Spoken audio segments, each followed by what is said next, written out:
ఏంటి ఏంటి ఇద్దరు బాబు, నేను గుడికే కదా వెళ్ళాను, గుడికే కదా వెళ్ళొచ్చాను. అంత ఏడుస్తున్నారేంటి?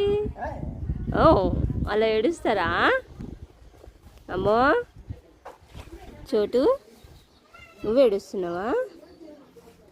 చోటు, నేను లోపలికి రాను, నేను రాను రాను. గుడికి వెళ్ళి వస్తే అలాగ ఏడుస్తారా? నిన్ను సంకలో పెట్టుకుపోనా నేను? నువ్వు వస్తావా? బాబా దగ్గరికి నువ్వు వస్తావా?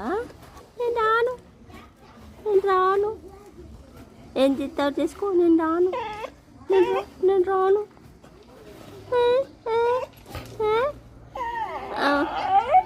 చంటి పిల్ల ఏడుస్తుందమ్మా, మా చంటి పిల్ల.